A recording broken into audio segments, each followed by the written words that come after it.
कोई होमवर्क नहीं था बेटा? ओके। तो जो डीपीपी दिया गया, डीपीपी में कोई डाउट है? डीपीपी तो पहले दिया गया था। डीपीपी में कोई डाउट? अभिक्रम, दीप, दीप्ता, कोई डाउट है डीपीपी में?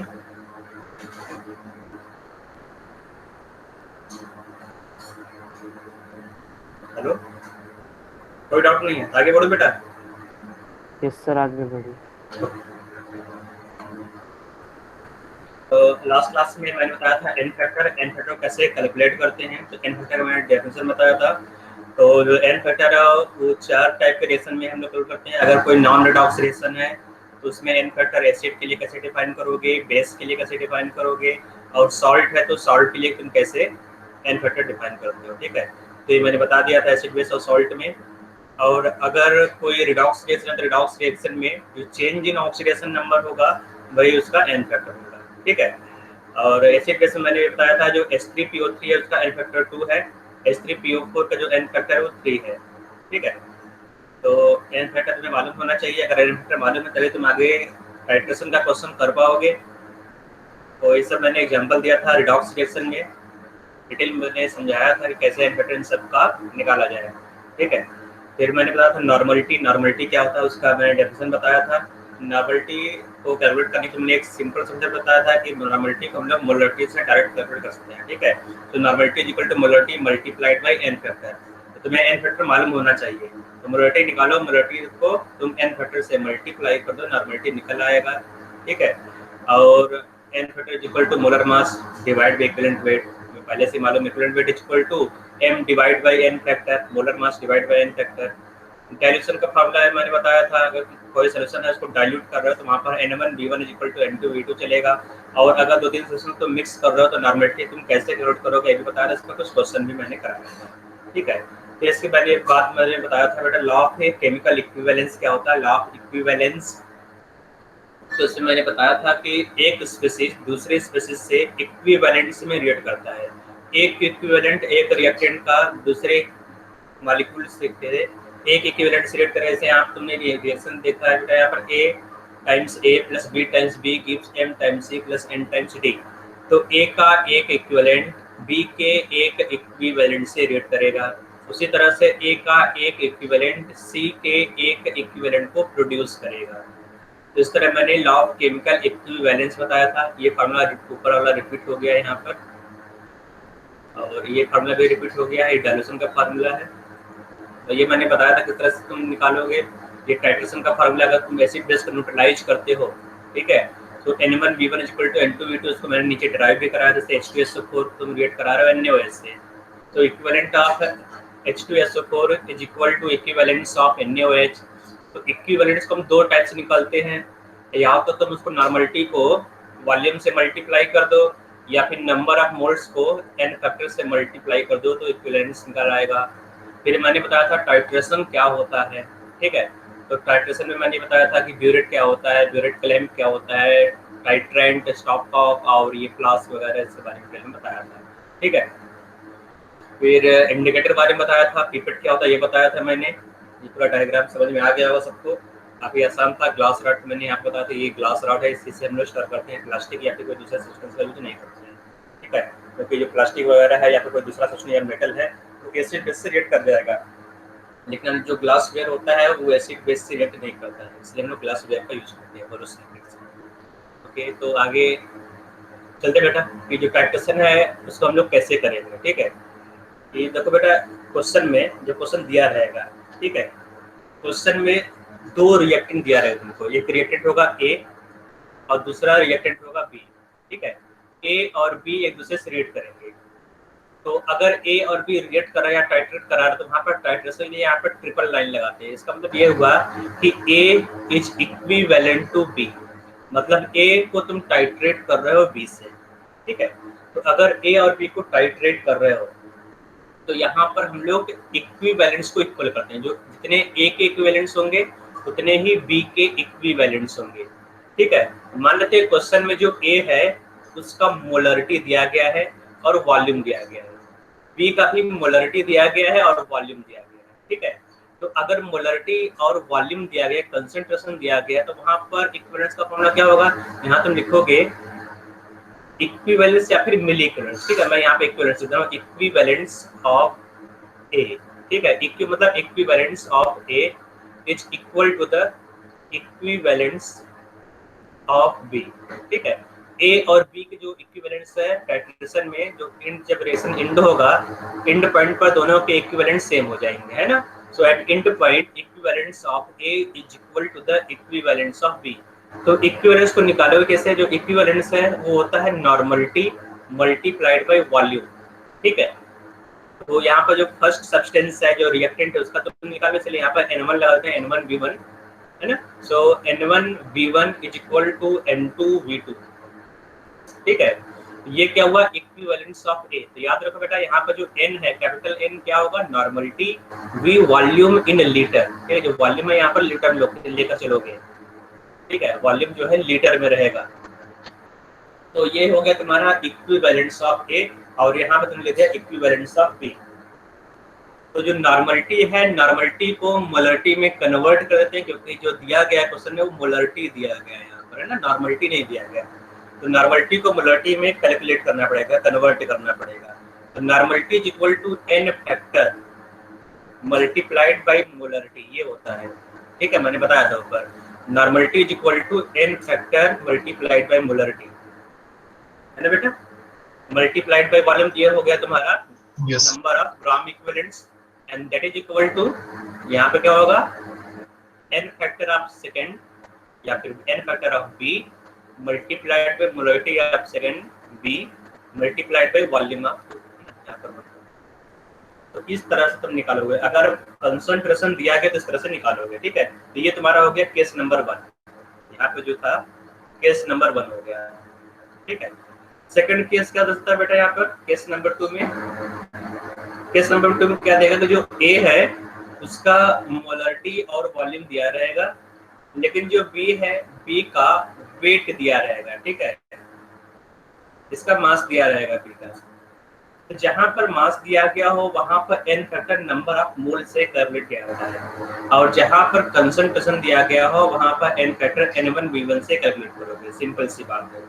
तो यहाँ पे वही लिखोगे, equivalence of A is equal to equivalence of B, ठीक है। तो इक्विवेलेंस ऑफ A कैसे कैलकुलेट करोगे? यहाँ पर मोलरिटी दिया गया है तो जाएगा N1V1, है ना, और यहाँ पर मास दिया गया है, तो यहाँ पे क्या होगा बेटा? यहाँ पे होगा number of moles multiplied by n factor, ठीक है। इस तरह से कैलकुलेट करेंगे।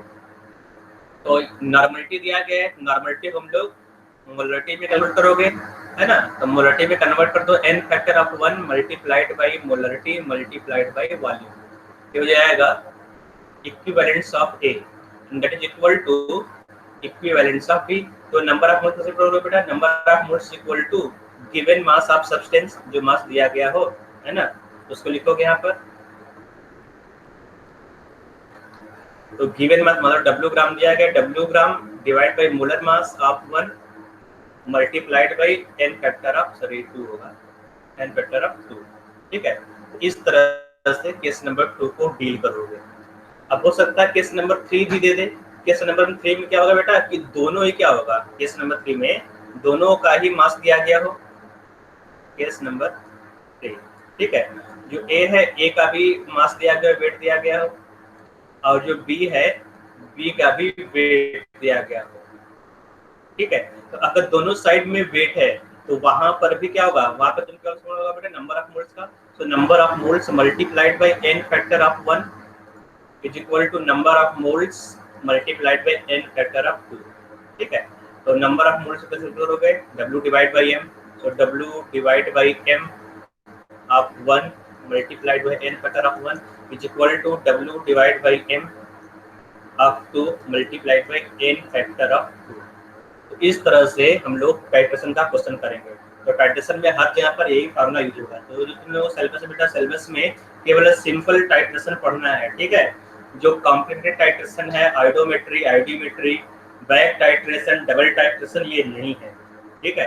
जो सिंपल टाइट्रेशन सिलेबस में है बेटा, तो सिंपल टाइट्रेशन में इतना सफिशिएंट है पढ़ना। इतना ही तुम लोग देखना है अभी फिलहाल के लिए। और हम लोग क्वेश्चन को उसको देखेंगे कि क्वेश्चन को कैसे सॉल्व किया जाएगा बेटा। तो कुछ न्यूमेरिकल्स सर को देख। हाँ सर यूडोमेट्री क्या है? हाँ, यूडियोमेट्री। Yes sir. यूडियोमेट्री आगे है, पढ़ना है इसको, ठीक है। उसमें टाइट्रेशन है? नहीं, यूडियोमेट्री टाइट्रेशन नहीं होता। यूडियोमेट्री मतलब होता है गैस एनालिसिस, जो गैसेस सब्सटेंस रिएक्ट करेंगे और तुम्हें उसका मोलर मास निकालना होगा, ठीक है। Okay sir. तो आगे है, अभी नहीं है, उसको पढ़ना है, ठीक है बेटा। ओके, तो देख लेते बेटा, कुछ क्वेश्चन को सॉल्व कर लेते हैं यहाँ पर। तो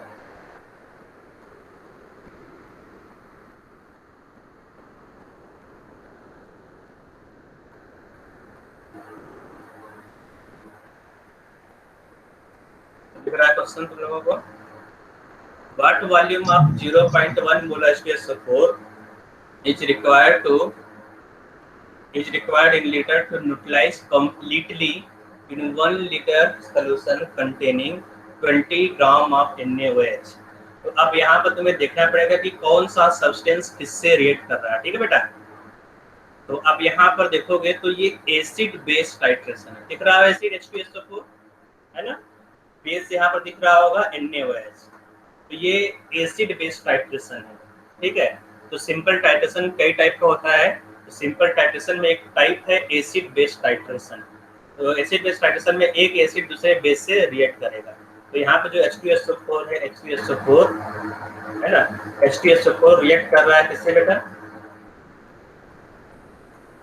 H2SO4 रिएक्ट कर रहा है NaOH से, है ना। तो यहाँ पे मैं लिख दे रहा हूँ NaOH। तो H2SO4 रिएक्ट कर रहा है यहाँ पर NaOH से, ठीक बेटा। इतना तो क्लियर, सबको समझ में आ गया होगा। तो अब यहाँ पर हम लोग फार्मूला लगाएंगे। यहाँ फार्मूला क्या है बेटा? यहाँ पर फार्मूला लगेगा इक्विवेलेंस ऑफ H2SO4, ठीक है। Equivalence of H2SO4 is equal to the equivalence of NaOH। Clear है? इस तरह तुम पहले लिखोगे फर्स्ट लाइन, तुम्हें ये लिखना पड़ेगा, ठीक है। Equivalence of H2SO4 is equal to the equivalence of NaOH, क्योंकि H2SO4 को तुम NaOH से रिएक्ट करा रहे हो, ठीक है। अब ध्यान देने की बात ये है बेटा, जो H2SO4 है इसका मोलरिटी दिया गया है ना, इसका वॉल्यूम पूछ रहा है, ठीक है। और जो NaOH है इसका मास देखो दिया गया है, ठीक बेटा, W दिया गया, मास दिया गया। तो जहाँ पर मास दिया गया हो वहाँ पर नंबर ऑफ मोल्स चलेगा, और जहाँ पर मोलरिटी दिया गया हो वहाँ पर मोलरिटी वाला फॉर्मूला चलेगा। तो यहाँ पर आगे क्या लिखोगे बेटा? नेक्स्ट लाइन क्या रहेगा यहाँ पर? यहाँ पे तुम लिखोगे N1V1 ऑफ H2SO4, है ना, is equal to number of moles, जबकि यहाँ पर मास दिया गया NaOH का, number of moles of NaOH multiplied by n factor of NaOH, ठीक है। मैं N2 कर दे रहा हूँ, यहाँ पर N1V1 कर दे रहा हूँ। तो यहाँ पर N1 क्या है? नॉर्मलिटी, लेकिन यहाँ पर नॉर्मलिटी दिया नहीं गया है क्वेश्चन में। यहाँ पर क्या दिया गया बेटा? यहाँ पर मोलरिटी दिया गया है। तो नॉर्मलिटी को मोलरिटी में कन्वर्ट कर दोगे तो हो जाएगा n factor of 1 multiplied by molarity of 1 multiplied by volume of 1 is equal to N2 multiplied by n factor of 2, ठीक बेटा। तो अब हम लोग यहाँ पर जो वैल्यू है दिया गया बेटा क्वेश्चन में, उसको रख देंगे, ठीक है। जैसे वैल्यू रखोगे आंसर आ जाएगा। तो n फैक्टर यहाँ फर्स्ट है बेटा H2SO4, तो H2SO4 का n फैक्टर अभिक्रम कितना होगा? अभिक्रम बताओ, H2SO4 का n फैक्टर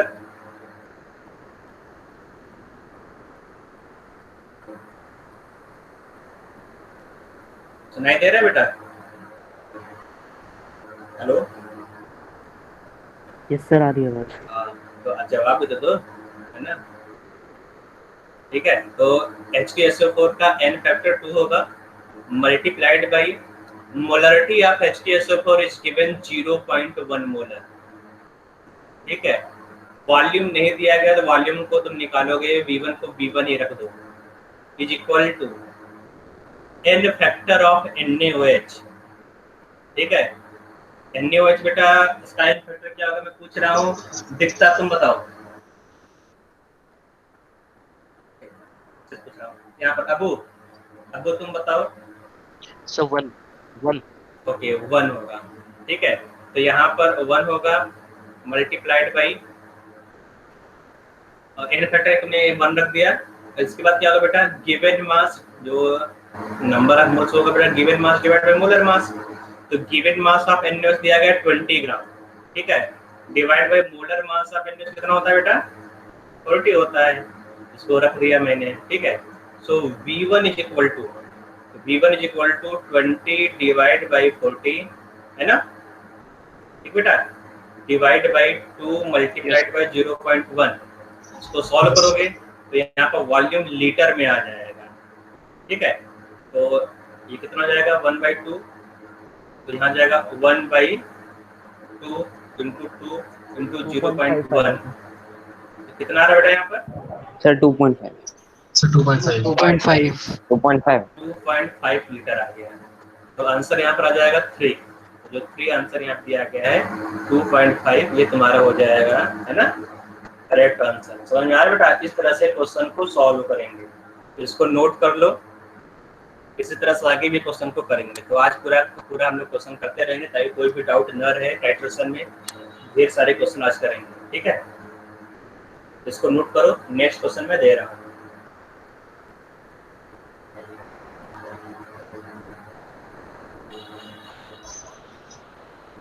आयुष नोट कर लिया? Yes sir. ओके, तो नेक्स्ट क्वेश्चन, हाँ सर एक डाउट है इक्विवेलेंट कांसेप्ट में से। क्या डाउट है बेटा? सर डाउट ये कि अगर हमें क्वेश्चन में गिवन है कि a metal M displaces 2 gram of hydrogen, हाँ। अगर ऐसा कुछ गिवन है तो हम क्या बोले, हम कंक्लूड क्या कर सकते हैं कि जो मेटल का इक्विवेलेंट है वो 2 है या फिर उसका n फैक्टर 2 है? नहीं, n फैक्टर दूसरा चीज होता है, इक्विवेलेंट दूसरा होता है ना। इक्विवेलेंट जो डेफिनेशन वही तो होता है बेटा कि अगर मेटल M दिया गया तो मेटल M है ना 1.008 ग्राम हाइड्रोजन से कितना मेटल रिएक्ट कर रहा है, ठीक है बेटा। मतलब अगर मेटल M दिया गया है कि 2 ग्राम हाइड्रोजन को डिस्प्लेस कर रहा है, तो 2 ग्राम हाइड्रोजन को m ग्राम मेटल डिस्प्लेस कर रहा है, तो 1.008 ग्राम हाइड्रोजन को कितने ग्राम मेटल डिस्प्लेस करेगा, वो उसका इक्विवेलेंट मास होगा, E होगा, ठीक है। तो E निकल आया। अब तुम्हें n फैक्टर निकालना है, मोलर मास तुम्हें मालूम है, ठीक है। n factor is equal to molar mass divide by E कर दोगे तो n फैक्टर आ जाएगा, ठीक बेटा। और कोई डाउट है किसी को? नहीं, तो आगे बढ़ रहे हैं नेक्स्ट क्वेश्चन की तरफ।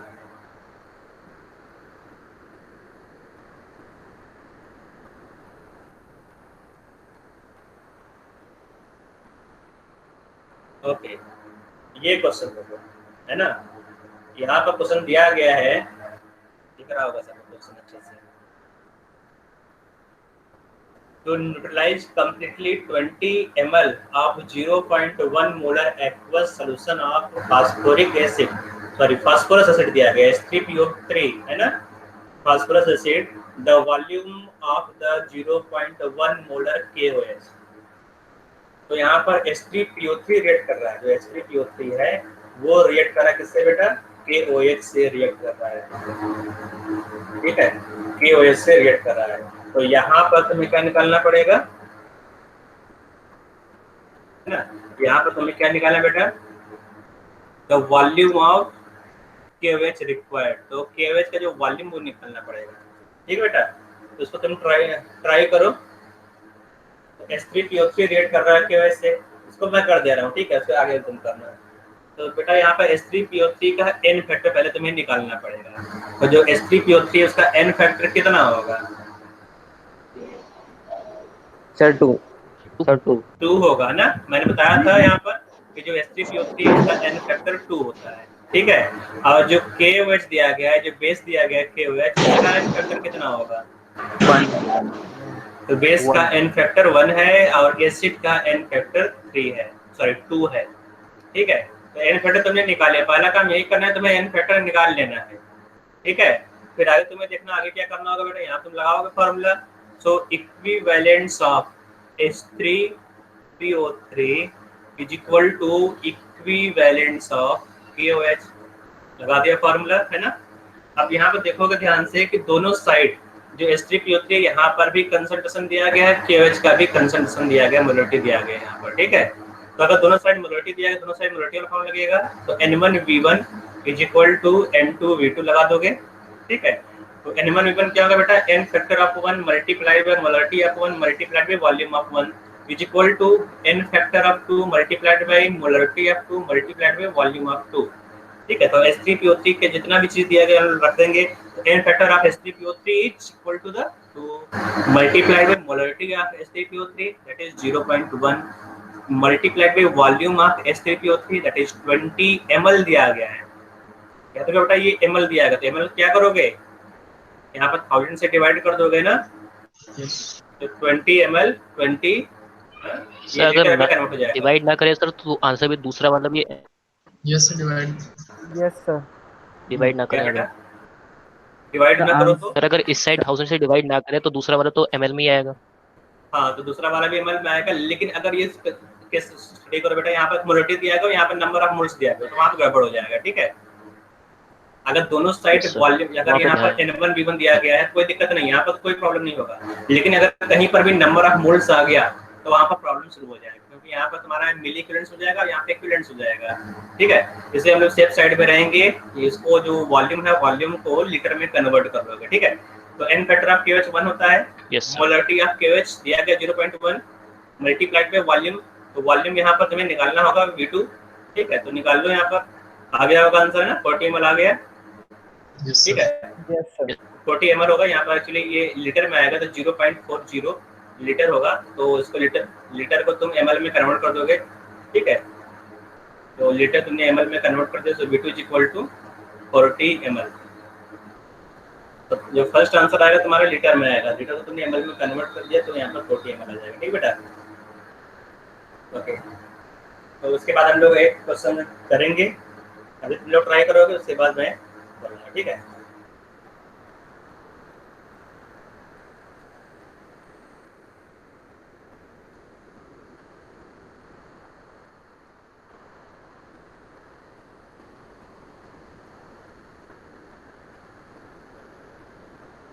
ये क्वेश्चन बेटा इसको तुम लोग ट्राई करो। ठीक है, जो कर लो उसके बाद मैं बता रहा हूँ।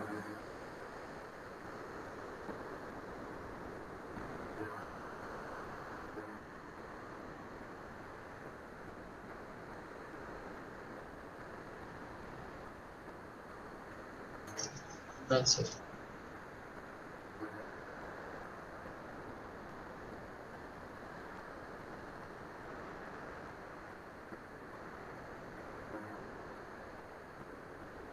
तो इस क्वेश्चन में NaOH रिएक्ट करा रहा है, NaOH को HCl से रिएक्ट करा रहा है।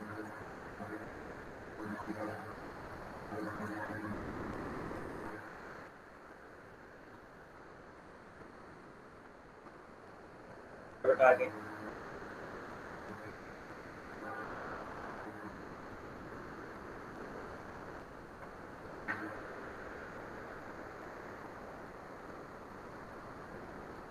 याद रखो, NaOH का भी n फैक्टर 1 है, HCl का भी n फैक्टर 1 है। सेंटीमीटर क्यूब दिया गया है, 1 centimetre cube is equal to 1 ml होता है, पता है ना, मैंने फर्स्ट क्लास में बताया था, पहले वाले क्लास में 1 centimetre cube is equal to 1 ml। इसका मतलब ये 1.5 लीटर दिया गया है, 1.5 लीटर ऑफ 0.1 नॉर्मल HCl। तो यहाँ पर क्लियरली HCl का नॉर्मलिटी दिया गया है, तो यहाँ पर एम लगाने की जरूरत नहीं है। तो अगर मोलरिटी दिया गया हो तो उसको नॉर्मलिटी में कन्वर्ट करते हो।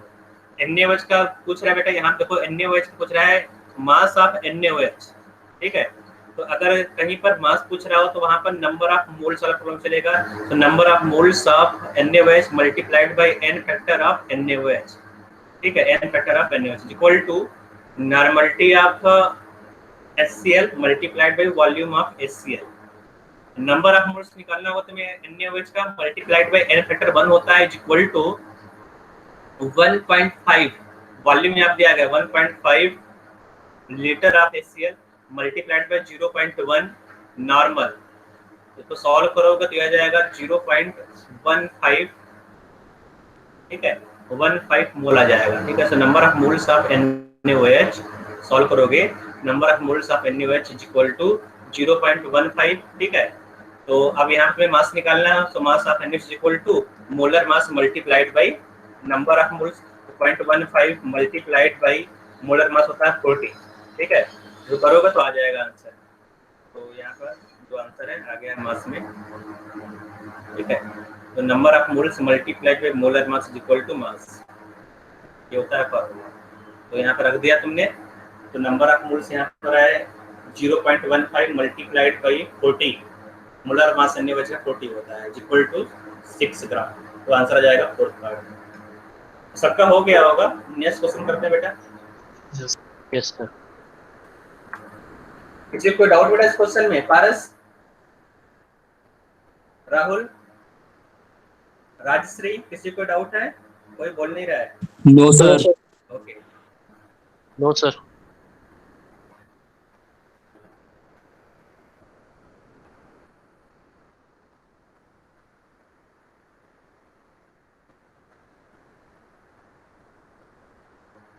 ओके। अब यहाँ बेटा देखो, अब ये एसिड बेस रिएक्शन हो चुका है, यहाँ पे रिडॉक्स रिएक्शन आ गया। In basic medium CrO4 minus oxidizes H2O3 minus two form SO4 minus and itself changes to CrOH4 minus. यहाँ पर पूरा इन्फॉर्मेशन दिया गया कि कौन सा सब्सटेंस किसमें कन्वर्ट हो रहा है। मतलब ये जो इन्फॉर्मेशन दिया गया, इस इन्फॉर्मेशन से हम लोग एन फैक्टर निकालेंगे, है ना। तो यहाँ पर दिया गया CrO4 माइनस, CrO4 माइनस में कन्वर्ट हो रहा है, H2O4 ना, यहाँ पर H2O3 माइनस, SO4 माइनस में कन्वर्ट हो रहा है। जो कन्वर्जन है उसको देखकर हम लोग एन फैक्टर निकाल लेंगे। अब आगे एक क्वेश्चन तुम्हारा यहाँ से स्टार्ट हुआ है, ठीक है, सेकंड लाइन से। How many ml of 0.154 molar CrO4 minus are required to react 40 ml of 0.246 molar H2O3। तो ये सेकंड लाइन में तुम्हारा क्वेश्चन है, ठीक है। तो क्वेश्चन पहले केयरफुली पढ़ो, फिर मैं कर रहा हूँ यहाँ पे क्वेश्चन को, तुम लोग देखना, ठीक है। पहले एक बार क्वेश्चन को खुद से केयरफुली देखो, मालूम होना चाहिए बेटा कि क्वेश्चन क्या बोल रहा है, ठीक है।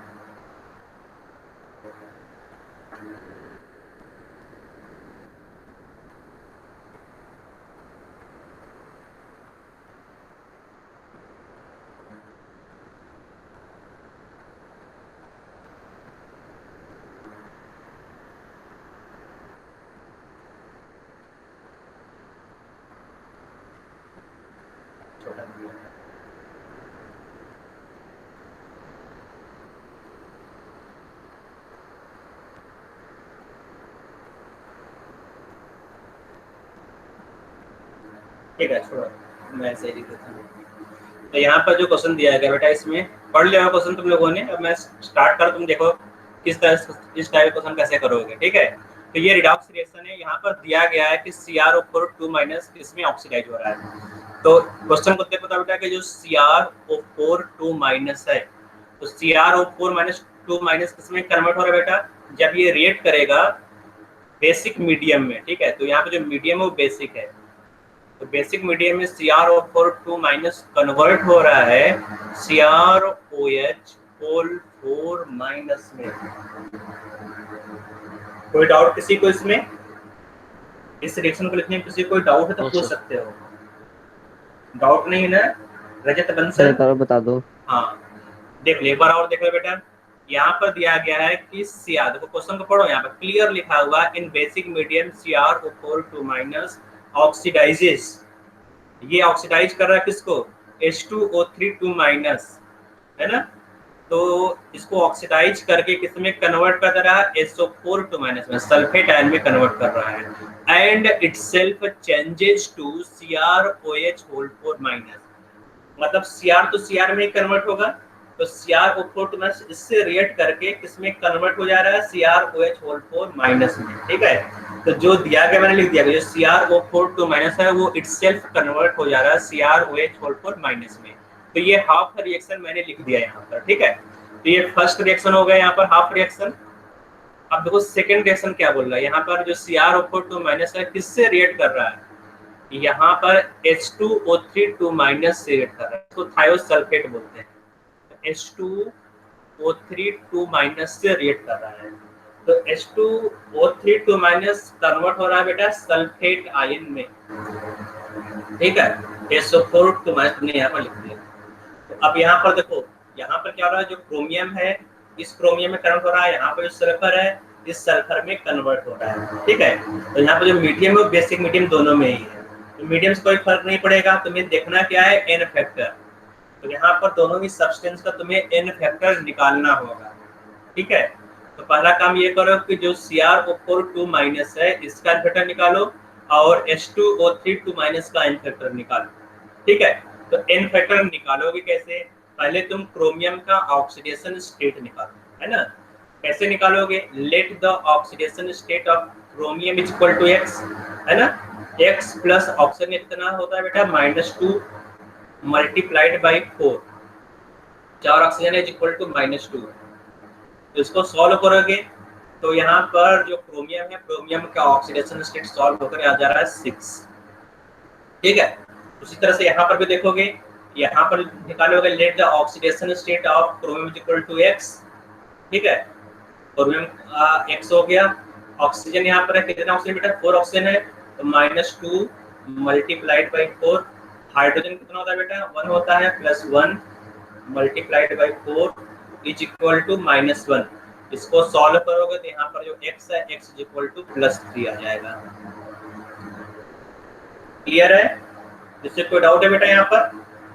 यहाँ पर बेसिकली तुमने किया क्या, केवल यहाँ पर ऑक्सीडेशन स्टेट निकाला और चेंज इन ऑक्सीडेशन नंबर जो चेंज होगा बेटा, चेंज इन ऑक्सीडेशन नंबर क्या होता है, एन फैक्टर। तो यहाँ पर चेंज कितने यूनिट का हो रहा है, 3 का हो रहा है बेटा, +6 से +3 में चला गया, रिडक्शन हो रहा है क्रोमियम का, है ना। तो रिडक्शन हो रहा है, जो फर्स्ट रिएक्शन है वो रिडक्शन हाफ रिएक्शन है। तो यहाँ पर एन फैक्टर कितना आ रहा है, N factor is equal to 3 आ रहा है। क्लियर है बेटा, यस सर। यहाँ पर एन फैक्टर 3 आ गया। अब यहाँ पर तुम्हें निकालना है सल्फर का एन फैक्टर। तो अब इस सल्फर का ऑक्सीडेशन स्टेट निकालोगे, है ना। Let the oxidation state of sulphur is equal to x। तो 2 सल्फर है तो 2 मल्टीप्लाइड बाई x, है ना, प्लस ऑक्सीजन 3 है यहाँ पे बेटा, तो -2 multiplied by 3 is equal to -2। इसको सॉल्व करोगे, है ना, तो सॉल्व करने पर x का वैल्यू कितना आ रहा है, कितना आ रहा है बेटा यहाँ पर, 2 तो +2 लिख दिया मैंने यहाँ पर। और यहाँ पर देखो, यहाँ पर कन्वर्ट हो रहा है, जो H2O3 2 माइनस है कन्वर्ट हो रहा है SO4 में। तो इस सल्फर का ऑक्सीडेशन स्टेट निकालोगे यहाँ पर, है ना। तो सल्फेट आयन तुम्हें पहले से मालूम बेटा हो, तो ऐसे निकाल भी सकते हो, +6 होता है, मुझे मालूम है, मुझे याद है, ठीक है। तो मैंने लिख दिया, तो ये +6 हो गया। तो +2 से कन्वर्ट होकर चला जा रहा है बेटा +6 में। तो कितना का चेंज हो रहा है यहाँ पर, यहाँ पर चेंज हो रहा है बेटा 6 - 2 मतलब 4 यूनिट का चेंज हो रहा है। तो एन फैक्टर कितना होगा, n factor is equal to total change in oxidation state. तो यहाँ पर 2 सल्फर है, एक सल्फर में 4 यूनिट का चेंज हो रहा है, तो 2 सल्फर में कितने चेंज होगा बेटा, सर एक बार वापस से बताना सर। वापस देख लो बेटा एक बार वापस से।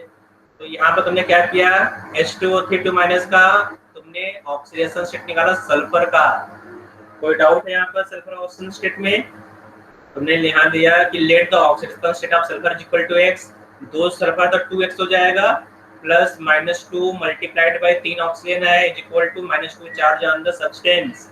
इसको सॉल्व करोगे तो x इज इक्वल टू +2 आ गया, ठीक है। इसका मतलब सल्फर का ऑक्सीडेशन स्टेट यहाँ पर +2 है, तो +2 मैंने यहाँ पर लिख दिया। यहाँ पर तुमने क्या किया बेटा, ऑक्सीडेशन स्टेट ऑफ सल्फर निकाला सेम मेथड से, let the oxidation state of sulphur is equal to x, ठीक है, x मल्टीप्लाइड बाय, है ना, तरह करके तुमने निकाला। तो ऑक्सीडेशन स्टेट कितना हो गया बेटा, +6 आ गया यहाँ पर। तो अब चेंज इन ऑक्सीडेशन नंबर निकालोगे, तो चेंज इन ऑक्सीडेशन नंबर 4 आ रहा है, मतलब सल्फर में जो ऑक्सीडेशन स्टेट का चेंज हो रहा है बेटा 4 यूनिट का चेंज हो रहा है, 6 - 2, ठीक है। तो 4 का चेंज हुआ, लेकिन यहाँ पर कितने सल्फर है, देखो यहाँ पर एक H2O3 2 माइनस में 2 सल्फर है, तो total change in oxidation state is equal to 8 हो जाएगा। तो एन फैक्टर क्या होगा, 8 होगा ना। तो अब यहाँ पर तुमने CrO4 2 माइनस का एन फैक्टर निकाल लिए, इसका एन फैक्टर बेटा 3 है, और तुमने निकाल लिया बेटा H2O3 2 माइनस का एन फैक्टर, इसका एन फैक्टर है 8। दोनों का ही एन फैक्टर निकाल कर लिख लिया, ठीक है। तो एन फैक्टर में कोई डाउट तो नहीं तुम लोगों को बेटा? अब तो क्लियर है ना? Yes sir. ओके, किसी को डाउट तो पूछ लेना कि एन फैक्टर कैसे करेंगे आप यहाँ पर, है ना? तो एन फैक्टर इस तरह से निकालोगे, ठीक है? तो यहाँ पर तुमने एन फैक्टर निकाल लिया। तो आगे चलते हैं बेटा। तो आगे नेक्स्ट लाइन लिखा हुआ है, how many ml of 0.154 molar CrO4 2- are required to react H2O3। मतलब कि जो CrO3 2- है, CrO4 2- है, इसको तुम टाइट्रेट करा रहे हो H2O3 2- से, ठीक है? तो यहाँ लगा दोगे formula, equivalence of CrO4 2- is equal to equivalence of H2O3 2-, है ना? तो यहाँ पर फॉर्मूला लगा दोगे, normality multiplied by volume is equal to normality multiplied by volume.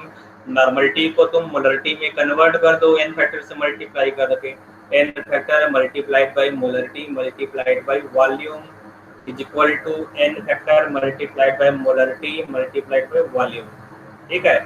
तो अब CrO4 2- का एन फैक्टर तुमने कन्वर्ट किया 3 हो, 3 लिख दिया। 3 multiplied by molarity of CrO4, molarity दिया गया है 0.154 मल्टीप्लाइड बाय वॉल्यूम तुम्हें निकालना है तो वॉल्यूम निकाल लेना बाद में, is equal to n factor of H2O3, तो एन फैक्टर कितना है 8 दिया गया है, मोलरिटी दिया गया है 0.246 मल्टीप्लाइड बाय वॉल्यूम दिया गया है 40/1000 लीटर, है ना? तुमने निकाल लिया। अब इसको सॉल्व करना पड़ेगा, सॉल्व करके तुम क्या निकालोगे, वॉल्यूम। तो वॉल्यूम इज इक्वल टू, ठीक है? तो वॉल्यूम यहाँ पे सॉल्व कर दे रहा हूँ मैं, 8 multiplied by 0.246 multiplied by 40 divide by, इससे डिवाइड कर रहे हो 1000 से, हाफ से डिवाइड कर रहे हो 3 से, और किससे डिवाइड कर रहे हो 0.154 से डिवाइड कर रहे हो, ठीक है? इतना सब डिवाइड करके आंसर आ जा रहा है 0.1704 लीटर, ठीक है? तो यहाँ पर जो आएगा ये लीटर में आएगा, तो लीटर को तुम एमएल में कन्वर्ट कर दोगे, 0.1704 मल्टीप्लाइड बाई 1000 ml, तो आंसर कितना जाएगा 170.4 ml।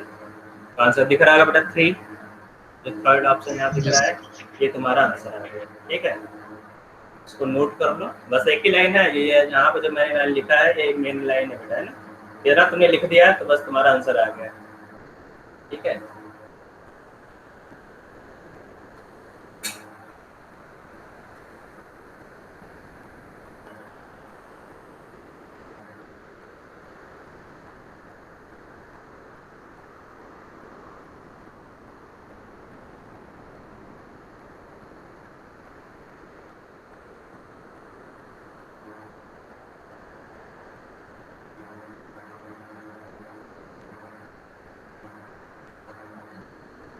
सोमिल अग्रवाल समझ में आ रहा है?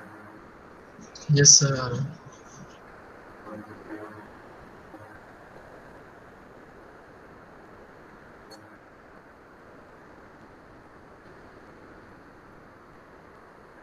यस सिंह हो गया तुम्हारा, आगे बढ़ूं? श्रेया हो गया बेटा? Yes sir. Okay, next question देखते हैं। क्या क्वेश्चन का स्क्रीनशॉट ले लिया करो, ठीक है? और उसको नोटबुक में लिख लिया करो। नेक्स्ट क्वेश्चन करेंगे हम लोग।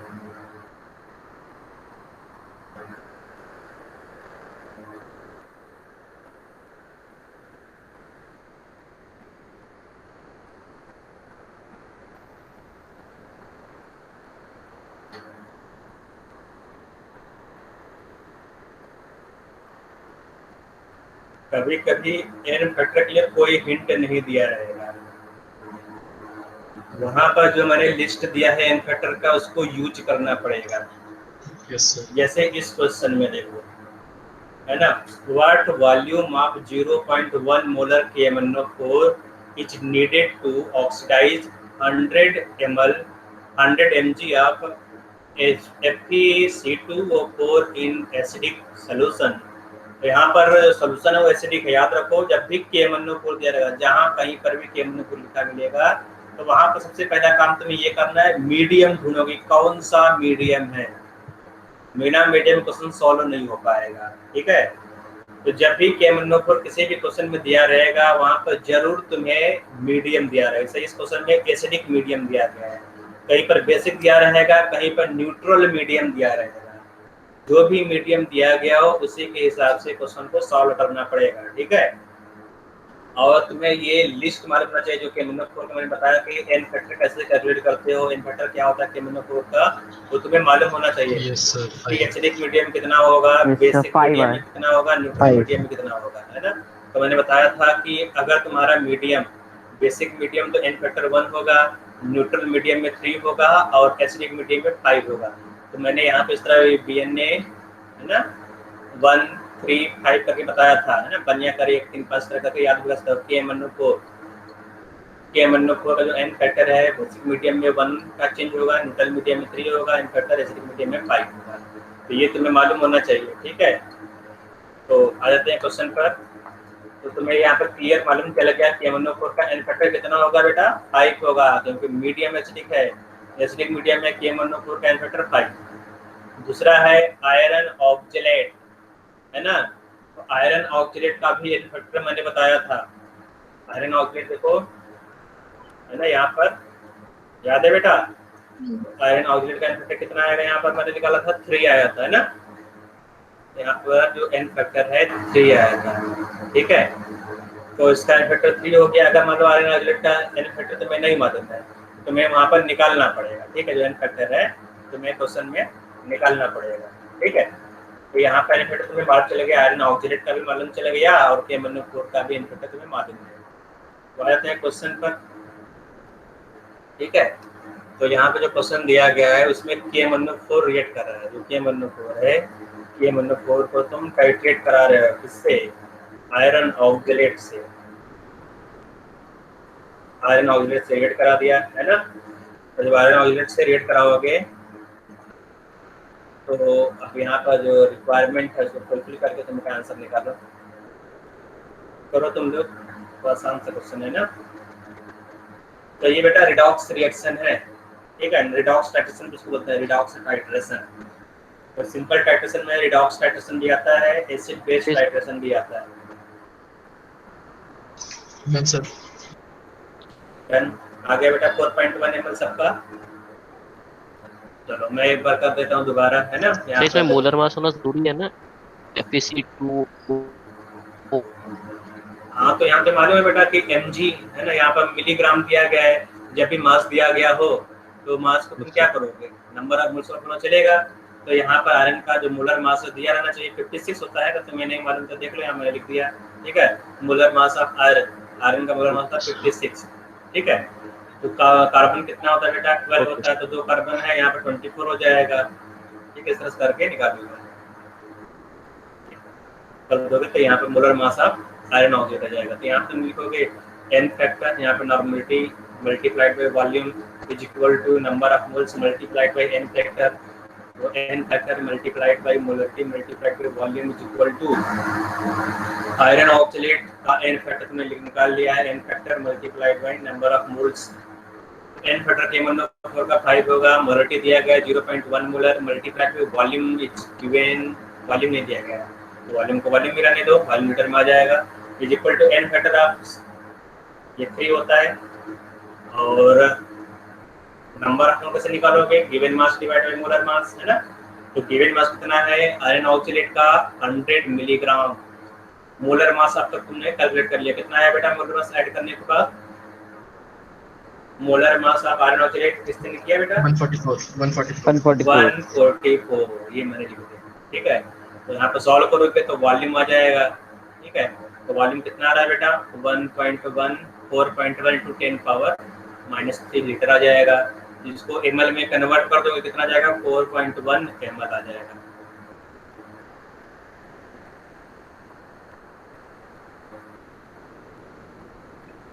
फिर इसमें आयरन के वेट में कन्वर्ट नहीं करना होगा? क्या बेटा आयरन का क्या बोल सर रहे हो? आयरन का जो सर वेट है हाँ, given mass iron sir iron का सर नहीं, आयरन का नहीं, यहाँ पे देखो उसको जो सर ग्राम दिया में गया। कन्वर्ट नहीं एक मिनट बेटा, सर यहाँ वो पर अच्छा अच्छा ठीक ठीक ठीक ये वो वाला O4 का यस 0.1 हो ये जाएगा। मिलीग्राम दिया यस गया सर है, मिलीग्राम को तुम कन्वर्ट करोगे ग्राम में, ठीक है बेटा? ये तो आंसर सही नहीं आएगा, ये ठीक है क्योंकि तुम्हें स्टैंडर्ड यूनिट यूज करना होगा। तो यहाँ पर ग्राम होगा, gram divide by molar mass होता है नंबर ऑफ मोल्स। तो 100 यहाँ जो 100 दिया गया बेटा ये मिलीग्राम है, मिलीग्राम को तुमने अब ग्राम में कन्वर्ट कर दिया, ठीक है? अब ये आंसर सही है।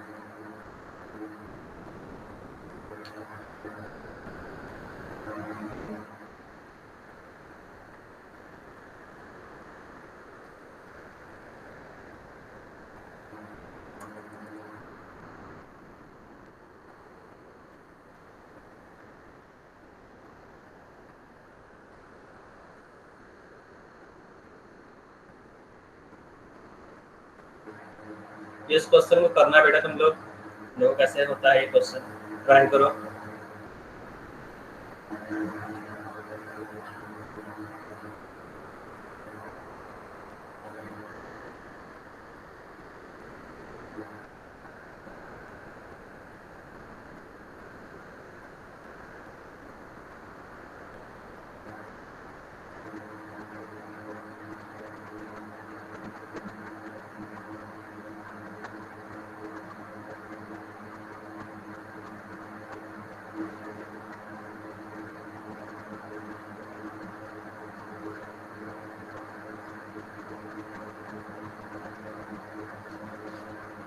ट्राई किया बेटा? देखा हुआ?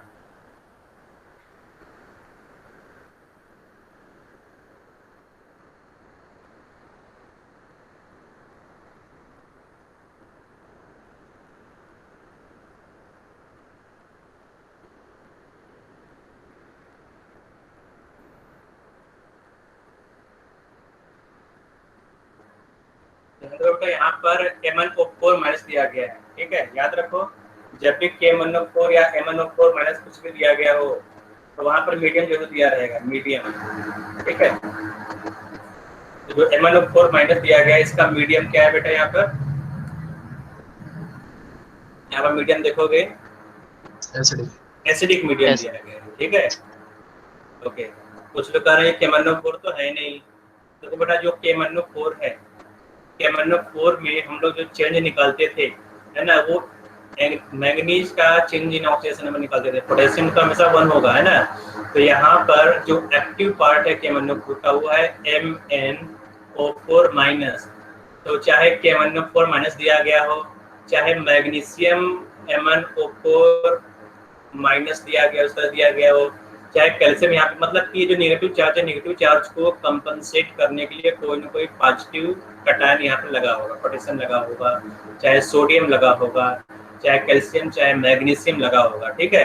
याद रखो बेटा, इससे कोई फर्क नहीं पड़ेगा, तुम्हें क्या देखना है? MnO4 माइनस को देखना है, ठीक है?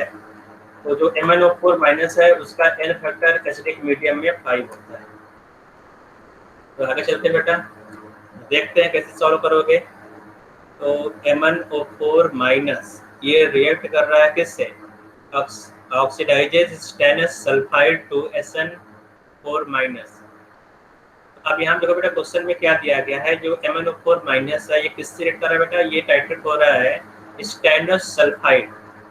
स्टेनस सल्फाइड ये होता है बेटा, है ना? SNS, इसको बोलते हैं स्टेनस सल्फाइड, ठीक है?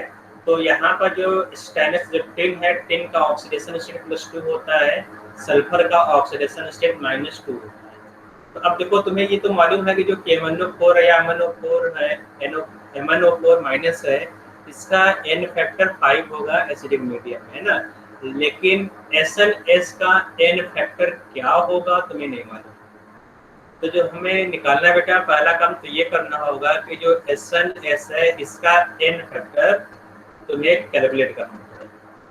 तो अब यहाँ पर क्वेश्चन में दिया गया फर्स्ट लाइन में MnO4 minus oxidises stannous sulphide to SN4 minus. तो जो स्टेनस है इसको SN4 माइनस 4 प्लस में कन्वर्ट कर दे रहा है, और सल्फर को SO2 में कन्वर्ट कर रहा है। ठीक है, ठीक बेटा। तो अब यहाँ पर दो चीजें हो रहा है, यहाँ पर एक स्टेनलेस टिन है, दूसरा सल्फर है। तो टिन भी ऑक्सीडाइज हो रहा है, सल्फर भी ऑक्सीडाइज हो रहा है। तो जो टिन है बेटा, टिन +2 से +4 में गया, और जो सल्फर है, सल्फर -2 से, यहाँ पर सल्फर का ऑक्सीडेशन स्टेट +4 है, -2 से +4 में जा रहा है। So change in oxidation number in Sn is equal two plus, यहाँ पर 2 हो जा रहा है चेंज इन ऑक्सीडेशन नंबर, और सल्फर में जो चेंज आ रहा है बेटा वो आ रहा है 6 यूनिट का। ठीक है, so change in oxidation number sulphur में 6 का आ रहा है, टिन में 2 का आ रहा है। So n factor is equal to total change, तुम्हें देखना पड़ेगा total change.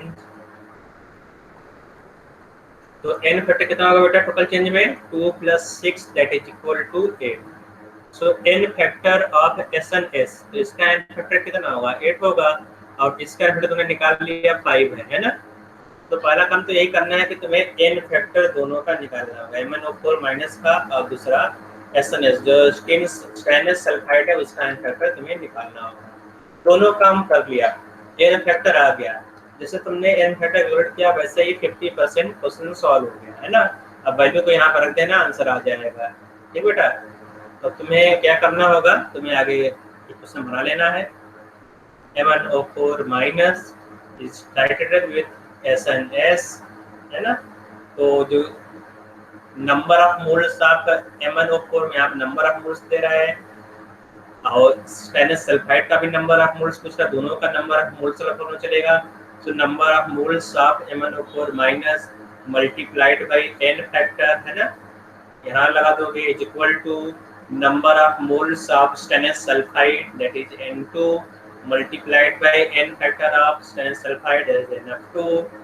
n factor MnO4 का 5 होता है। नंबर ऑफ मोल्स कितना लिया बेटा MnO4 का, देखो बेटा नंबर ऑफ मोल्स कितना दिया है, the number of moles of MnO4 required, ये पूछ रहा है ना, रिक्वायर्ड। तो इसको N1 ही रहने दो, इसको N1 रहने दिया। ये नंबर n फैक्टर 5 है, is equal to 1 mole of stainless sulphide. Stainless sulphide का नंबर ऑफ मोल्स कितना दिया गया है, 1 मोल। तो N2 1 मोल है, 1 मोल मल्टीप्लाइड बाय यहाँ पे क्या लिखोगे 8। ठीक है, 8 कर दिया। फिर यहाँ से निकालोगे N1 is equal to 8 divide by 5। 8 divide by 5 होता है बेटा 1.6 है ना। So number of moles of MnO4 required is equal to 1.6।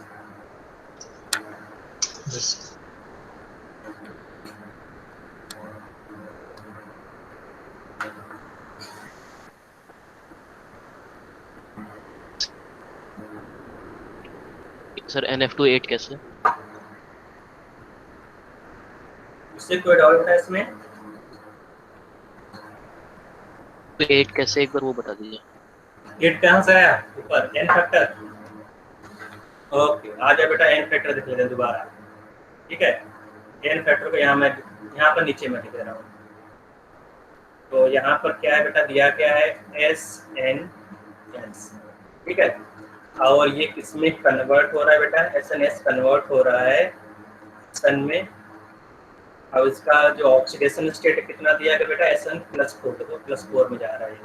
ठीक है, तो यहाँ पर ये जा रहा है +4 ऑक्सीडेशन स्टेट में। और जो सल्फर है किसमें कन्वर्ट हो रहा है बेटा, जो सल्फर है वो कन्वर्ट हो SO2। ठीक है, सल्फर कन्वर्ट हो गया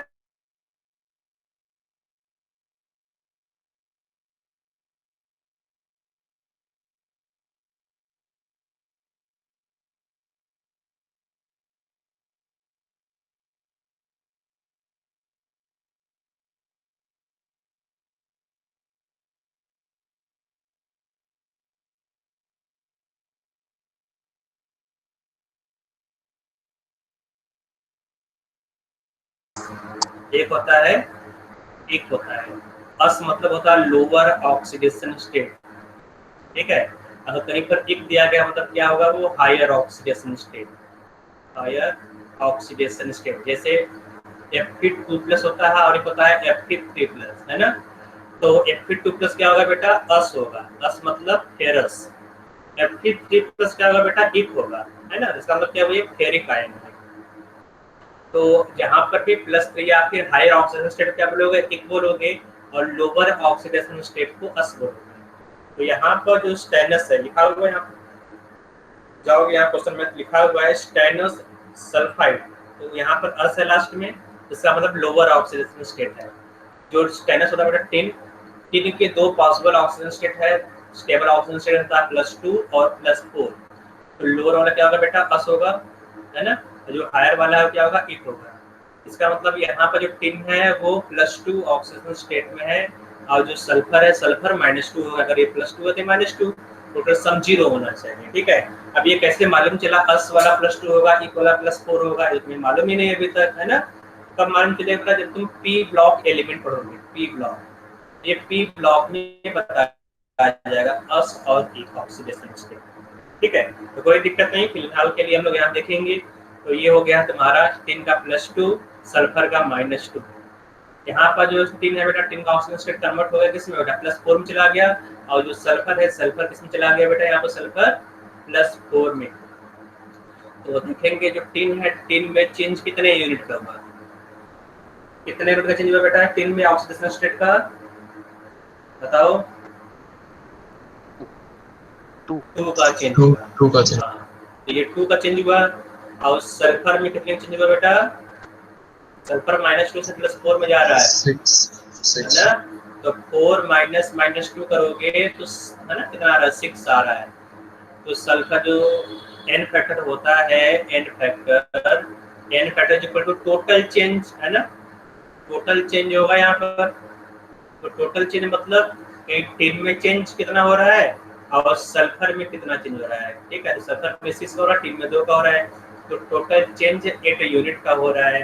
तो एन फैक्टर कितना आ गया बेटा, 8 हो जाएगा, ठीक है। समझ में आ गया 8 वाला, ओके। और किसी कोई डाउट है, किसी कोई प्रॉब्लम नहीं है, प्रॉब्लम आगे चलते हैं, अगर प्रॉब्लम नहीं है तो नेक्स्ट क्वेश्चन को देख लेंगे।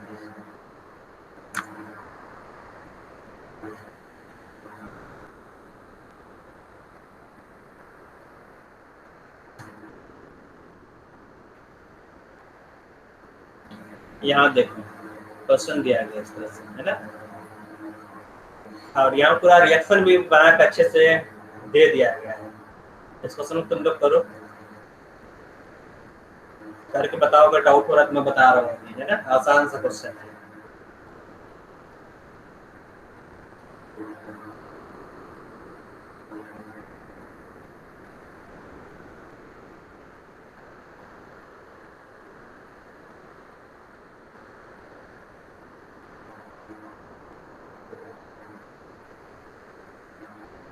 ये बताओ बेटा कि KMnO4 का एन फैक्टर कितना होगा, 3 3 क्यों होगा बेटा, सर न्यूट्रल है। क्योंकि वाटर के प्रेजेंस में तो न्यूट्रल सॉल्यूशन में। तुम्हें कैसे मान चला ये वाटर से रिएक्ट कर रहा है, वाटर में 5 होना चाहिए सर रिएक्शन में लिखा है ना, रिएक्शन रिएक्शन में में, जब रिएक्शन में लिखा हो बेटा तो रिएक्शन का आगे भी बढ़ जाओ। तुमने रिएक्शन देखा है तो रिएक्शन में आगे भी बढ़ जाओ ना। कुछ दिखाई दिया बेटा, yes sir. OH high, yes sir. OH मतलब मीडियम क्या होगा, अगर वाटर में तुम OH- डाल दोगे तो मीडियम क्या हो जाएगा, बेसिक बेसिक हो जाएगा। वाटर भले ही हो लेकिन इसमें तुमने डाल दिया बेस, मीडियम बेसिक हो गया ना। हेलो करो बेटा, यस सर। सही एक बार बता दीजिए सर दोबारा, सर मीडियम बेसिक क्यों है? हाँ मीडियम बेटा क्योंकि जो रिएक्शन देखो OH- है, कहीं पर भी अगर OH- है इसका मतलब रिएक्शन क्या होगा, मीडियम क्या होगा, बेसिक होगा। कहीं पर भी रिएक्शन अगर H+ लिखा हो कहीं पर भी, चाहे रिएक्टेंट साइड में चाहे प्रोडक्ट साइड में, एसिडिक। H+ है तो एसिडिक होगा, ठीक है। Yes sir. समझ में आ गया, फॉलो करो बेटा।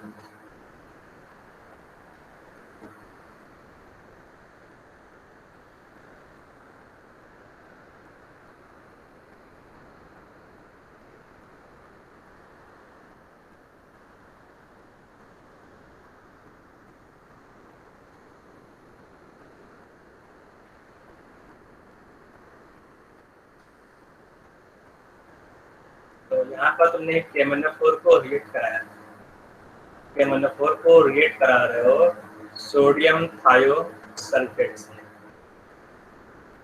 तो सोडियम थायोसल्फेट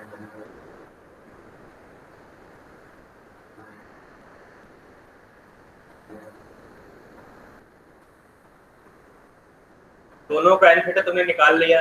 KMnO4 का एन फैक्टर है ना, इसका जो एन फैक्टर है 1 होगा, और इसका एन फैक्टर इस रिएक्शन से निकालोगे, जो रिएक्शन दिया गया है ना, इस रिएक्शन से एन फैक्टर निकालोगे।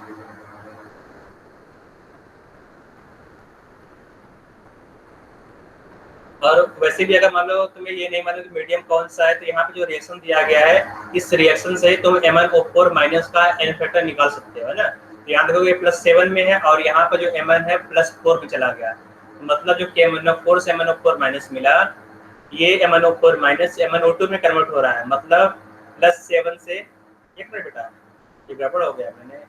यहाँ पर देखो बेटा, जो रिएक्शन दिया गया है, रिएक्शन में एन फैक्टर 3 दिया गया है ना। अगर कहीं पर भी रिएक्शन दिया गया हो तो वहां पर जो रिएक्शन का एन फैक्टर वही यूज करना है, ठीक है। मैंने ध्यान नहीं दिया, जो रिएक्शन का एन फैक्टर है उसको यूज करोगे। तो इस रिएक्शन का जो एन फैक्टर है ना बेटा, उसको यूज करना है तुम्हें।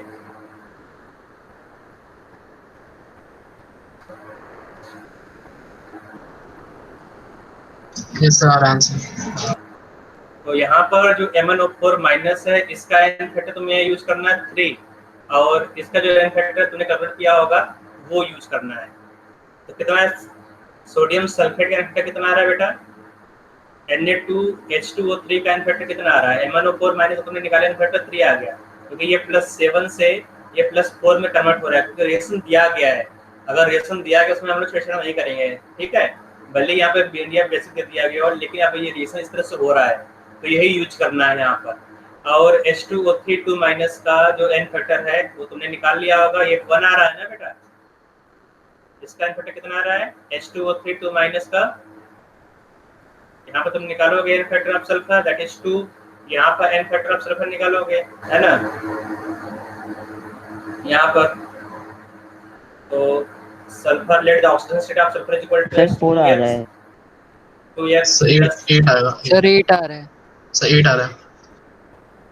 H2O3 माइनस का एन फैक्टर यस सर, ये अभी क्वेश्चन में करा था, 8 आ रहा है।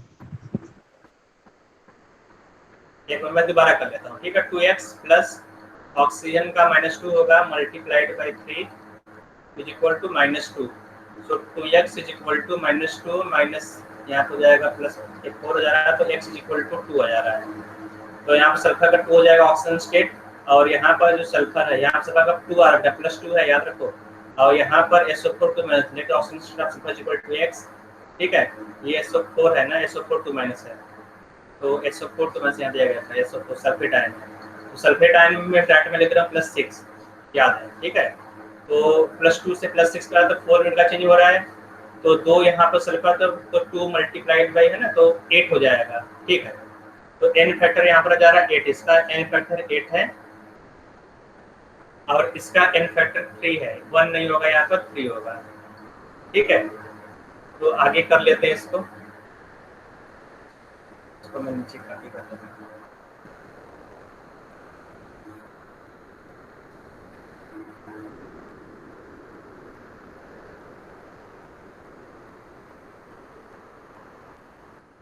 तो यहाँ पर कर लेते हैं बेटा, तो जो फॉर्मूला इसको रख दोगे, n factor multiplied by molarity multiplied by volume is equal to n factor multiplied by molarity multiplied by volume.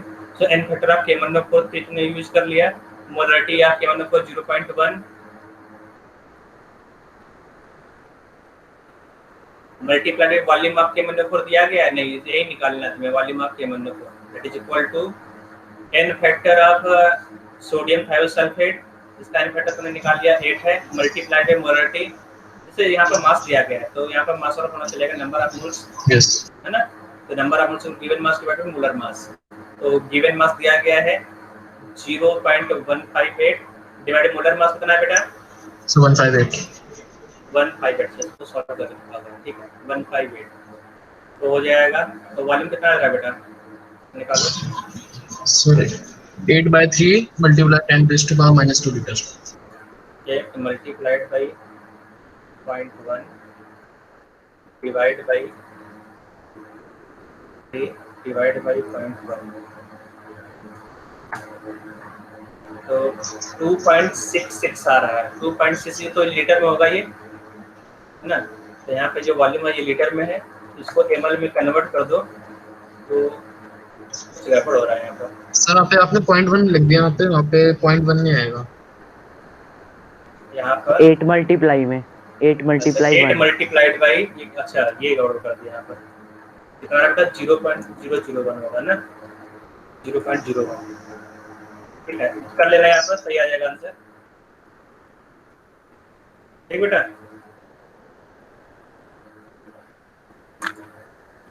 तो इसका जो आंसर है दिया गया यहाँ पर 26.7 आ जाएगा। Yes sir. 6.7 इंटू, है ना, तो ये 26.7 ml आएगा।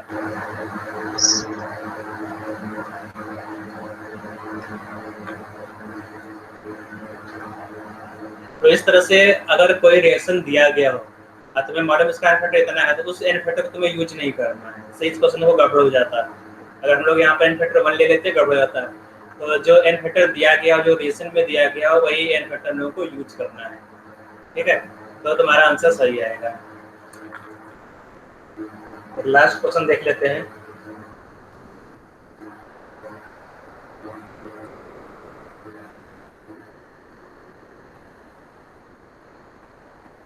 ये क्वेश्चन है 0.5 gram of an oxalate was dissolved in water and the solution made to 100 ml. On titration, 10 ml of this solution required, 15 ml of N/20 KmNO4. Calculate the percentage oxalate in the sample.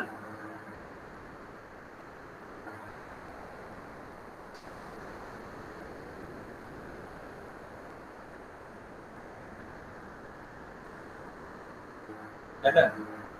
तो यहाँ पर oxalate को तुमने titrate करा दिया है KmNO4 से, ठीक है। जो ऑक्जेलेट है बेटा C2O4 माइनस ये होता है ऑक्जेलेट। ऑक्जेलेट को तुम रिएक्ट करा रहे हो KmNO4 से, है ना। तो यहाँ पर चलेगा equivalence of oxalate is equal to equivalence of KmNO4, ठीक है। तो अब यहाँ पर तुम्हें ऑक्जेलेट आयन का मास निकालना, क्योंकि यहाँ पर देखो ऑक्जेलेट आयन का ग्राम में मास दिया गया है। तो यहाँ पर नंबर ऑफ मोल्स लिखोगे, so number of moles of oxalate multiplied by n factor of oxalate is equal to, है ना, normality multiplied by volume of KmNO4 it is equal to n factor multiplied by molarity multi, यहाँ पर normality direct दिया है तो normality हम लोग use कर लेंगे, है ना बेटा। क्वेश्चन में डायरेक्ट नॉर्मलिटी दिया गया है। तो यहाँ पर दिया गया है N/20 n KmNO4, तो यहाँ पर डायरेक्ट नॉर्मलिटी यूज करोगी। जो ऑक्जेलेट आयन है, ऑक्जेलेट आयन का n फैक्टर मैंने निकलवाया था, ऑक्जेलेट आयन का n फैक्टर है ना। ऑक्जेलेट आयन का n फैक्टर कितना आया था बेटा, यहाँ पर देखो 3 से 4 में जा रहा है, तो एक यूनिट का चेंज हो रहा है, और यहाँ पर 2 कार्बन है, तो यहाँ पर जो ऑक्जेलेट आयन है, ऑक्जेलेट आयन का n फैक्टर कितना होगा बेटा 2 होगा। तुमने सॉल्व किया तो n factor of oxalate is equal to 2। तो यहाँ पे इसका n फैक्टर 2 आ गया, क्योंकि रिएक्शन नहीं दिया तो हम लोग n फैक्टर निकालेंगे, ठीक है। तो n फैक्टर 2 हो गया। नंबर ऑफ मोल्स तुम्हें निकालना है, so number of moles multiplied by 2 is equal to normality is given 1/20 multiplied by volume, volume दिया गया 15 ml, ml को तुम्हें लीटर में कन्वर्ट करना पड़ेगा, नहीं तो यहाँ पर नंबर ऑफ मोल्स नहीं आएगा, ठीक है। सॉल्व कर लिया, so number of moles is equal to 15 into 10 sir power KmNO4 minus का 3। n फैक्टर 1 कैसा है? नहीं, KmNO4 का जरूरत ही नहीं बेटा, यहाँ पर डायरेक्ट नॉर्मलिटी दे दिया गया। देखो क्वेश्चन में नॉर्मलिटी दिया गया ना बेटा, यहाँ देखो n फैक्टर का यूज करते हैं जब नॉर्मलिटी नहीं दिया, मोलरिटी दिया है, मोलरिटी को नॉर्मलिटी में कन्वर्ट करने के लिए n फैक्टर सर तो n/20 में हमने n की जगह 1 पुट क्यों किया? n मतलब कि यहाँ पर जो नॉर्मलिटी है ना बेटा, नॉर्मलिटी को n से रिप्रेजेंट किया जाता है। तो यहाँ पर 1/20 को 1/20 n को इस तरह लिखो। अगर तुम्हें नॉर्मलिटी लिखा 1/20 नॉर्मल लिखना हो, चाहे ये लिखो चाहे तुम n/20 लिखो, दोनों एक ही होता है। ठीक है, ओके सर। ठीक, आगे चलते हैं बेटा। तो इतना समझ में आ गया होगा। तो आगे तुम्हें करना है यहाँ पर, तो डिवाइड करना होगा, डिवाइड बाई 2 डिवाइड बाई 20, तो हो जाएगा नंबर ऑफ मोल्स। ठीक है, तो ये जो नंबर ऑफ मोल्स है कितने ml में है, ये नंबर ऑफ मोल्स 10 ml में है। और जो टोटल सोल्यूशन बेटा, देखो तुमने क्या किया, टोटल सोल्यूशन तुमने क्या कितना बनाया बेटा, 100 ml का 100 ml सोल्यूशन लिया, और इसमें से तुमने कितना निकाल कर रिएक्शन कराया बेटा, यहाँ पर 10 ml, इसमें से तुमने केवल 10 ml सोल्यूशन निकाला। ठीक है, तो 10 ml में नंबर ऑफ मोल्स कितना आ गया, समझ में आ रहा है बेटा? जो ओरिजिनल सोल्यूशन था तुम्हारा, जो 5 gram of an oxalate was dissolved in water and solution made to 100 ml on titration 10 ml of this solution required this. तो 10 ml में नंबर ऑफ मोल्स ने निकाल लिया, तो 100 ml में कितना नंबर ऑफ मोल्स निकाल लोगे, है ना? Yes sir. Multiply by 10। हाँ, तो 10 ml मींस 15 समथिंग समथिंग जो लिखा है वो लिखा है, ना लिखोगे। तो 100 ml कितना होगा बेटा, 100 ml में कितना होगा, 100 ml मींस इसको 10 से मल्टीप्लाई 10 टाइम्स हो जाएगा, है ना बेटा? सर एक क्वेश्चन एक और बता देना। दोबारा बता दूं? Okay, yes sir. सर ये वॉल्यूम वाला समझ नहीं आया लास्ट में। वॉल्यूम में समझ में नहीं आया? पहले क्वेश्चन को देखो बेटा, क्वेश्चन जो पहला लाइन है क्या लिखा हुआ है, तुमने क्या किया, यहाँ पर एक बीकर लिया है ना इस तरह से, और उसमें क्या डाल दिया, 0.5 ग्राम ऑक्जेलेट, ऑक्जेलेट को मैं OX लिख दे रहा हूँ। ठीक है, 0.5 ग्राम ऑक्जेलेट तो उसमें तुमने डिजॉल्व कर दिया। ठीक बेटा, सॉल्यूशन का जो वॉल्यूम है कितना है, ये 100 ml है। ठीक है, कितना बना लिया तुमने, 100 ml वॉल्यूम बना लिया टोटल। अब इस 100 ml तुम कैलकुलेट नहीं कर रहे हो, इसमें से इसका थोड़ा सा पार्ट निकाल कर, है ना, इसमें से केवल तुमने 10 ml लिया, 10 ml को तुम टाइट्रेट करा रहे हो, 10 ml है OX को तुम टाइट्रेट करा रहे हो KMnO4 से। समझ में आ रहा है बेटा? तो 10 ml से तुमने रिएक्शन कराया, तो जो 10 ml है, 10 ml में नंबर ऑफ मोल्स आ गया। तो नंबर ऑफ मोल्स कितना आ रहा है बेटा, 15 10 पावर माइनस, है ना, 15 इस तरह करके तुम निकाला तुमने यहाँ पर। तो ये 10 ml में नंबर ऑफ मोल्स है, तो 100 ml में तो वो 10 to the power -2 नहीं होना चाहिए कहाँ पर सर, 15 × 10 की पावर -3 की जगह। हाँ, तो वही तो आगे करेंगे ना बेटा। हाँ, तो 10 ml, अच्छा ये 10 ml है किया नहीं क्या, कुछ तो नहीं है, ठीक तो है बेटा यहाँ पर, है ना? ठीक है, इतना समझ में आ रहा है ना? यहाँ पर हम लोगों ने फॉर्मूला क्या लगाया, n factor multiplied by number of moles. तो यहाँ पर जो नंबर ऑफ मोल्स वो 10 ml में है, इन्वॉल्व है। तो 10 ml में तुमने यहाँ पर तो केवल फॉर्मूला यूज किया है, तो ये वाला फॉर्मूला है यहाँ पर। ठीक है, तो ये 10⁻³ क्या है बेटा, यहाँ पर ये वॉल्यूम को तुमने लीटर में कन्वर्ट किया, 15 × 10⁻³ है ना, तो ये लीटर में कन्वर्ट हो गया वॉल्यूम। ठीक है, अब यहाँ पर जो नंबर ऑफ मोल्स है तुमने निकाल लिया, ये नंबर ऑफ मोल्स कितने में बेटा, ये नंबर ऑफ मोल्स है इन 10 ml। ठीक है, तो 10 ml में नंबर ऑफ मोल्स है, so in 100 ml, in 100 ml of solution.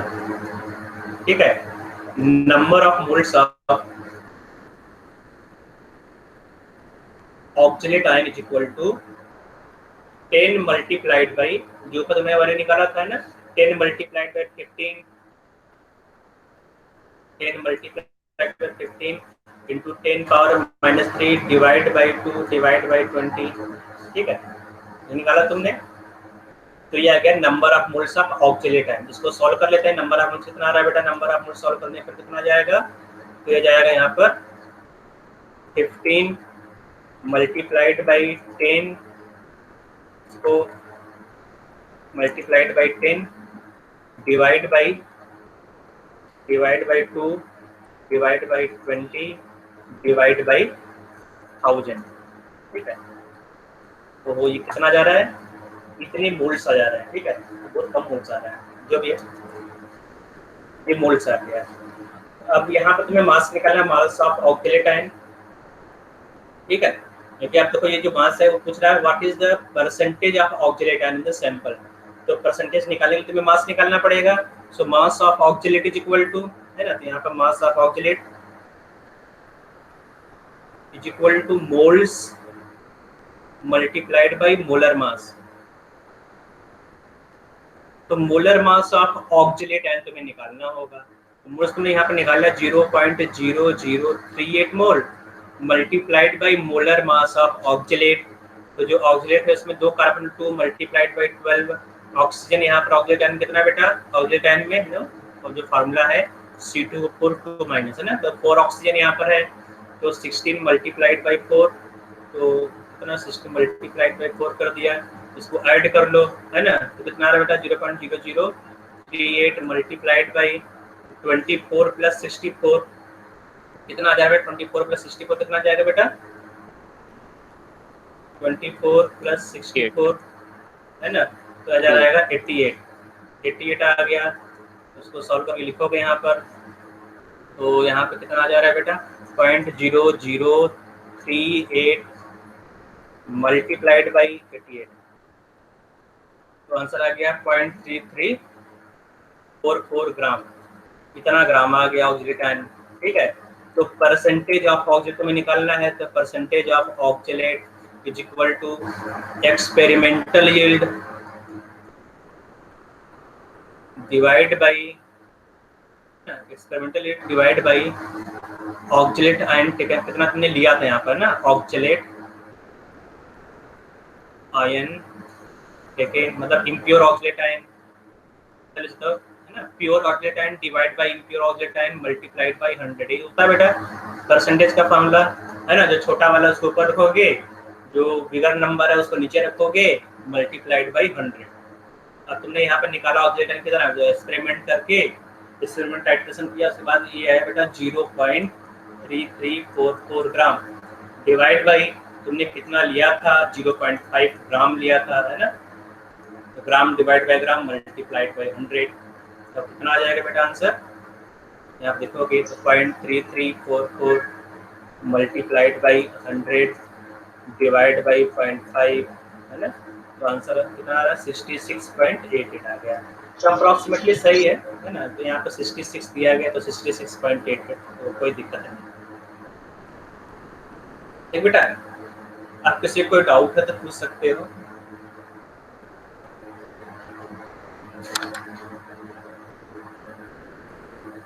Sir 0.5 ग्राम हमने 0.3344 ग्राम इसके अंदर इस्तेमाल हुआ है। हाँ, इसका मतलब कि देखो जो C2O4 2 मैच ये होता है ऑक्सीलेट, लेकिन ये क्या बेटा ये आयनिक फॉर्म में है, इसका मतलब ये किसी न किसी कटायन के साथ होगा, ठीक है, तो या तो पोटेशियम होगा, या तो कैल्शियम होगा, या तो मैग्नीशियम होगा, कोई भी आयन होगा। तो अब अगर तुम ऑक्सीलेट आयन लेना चाह रहे हो मार्केट में, तुम्हें ऑक्सीलेट आयन तुम्हें किस फॉर्म मिलेगा, कैल्शियम ऑक्सीलेट के फॉर्म में मिलेगा, या फिर पोटेशियम ऑक्सीलेट के फॉर्म में मिलेगा, है ना। तो यहाँ पर कैल्शियम भी तुम्हें फ्री में मिल जाए, तुम्हें कैल्शियम नहीं चाहिए, है ना, तो तुम कैल्शियम को हटाओगे तो जो ऑक्सीलेट आयन तो कम हो जाएगा ना बेटा। तो अगर तुम ऑक्सीलेट का परसेंटेज निकालना हो तो जो ऑक्सीलेट का परसेंटेज आएगा बेटा 66% मिलेगा, मतलब जितना तुम ऑक्सीलेट आयन लेते हो, तुमने 0.5 ग्राम लिया तो 0.5 ग्राम का 66% ही ऑक्सीलेट आयन है, बाकी सब क्या होगा काउंटर आयन होगा, जो कटायन है यहाँ पर वो होगा या इम्प्योरिटी होगा या डस्ट होगा, ठीक है। ओके सर, तो सर अपॉन में हम oxalate ion take oxalate sample लिखेंगे। हाँ कोई दिक्कत नहीं, जो फार्मूला तुम मैंने ऐसे ही लिख दिया यहाँ पर, तो ये फार्मूला है नहीं, तुमने ऐसे ही लिख दिया, ठीक है, मतलब कि जो तुमने एक्सपेरिमेंट्स किया ऊपर रहेगा और जो दिया गया वो नीचे रहेगा, जो गिवन नीचे रहेगा, एक्सपेरिमेंटल यील्ड ऊपर रहेगा, ठीक है। और कोई डाउट किसी को,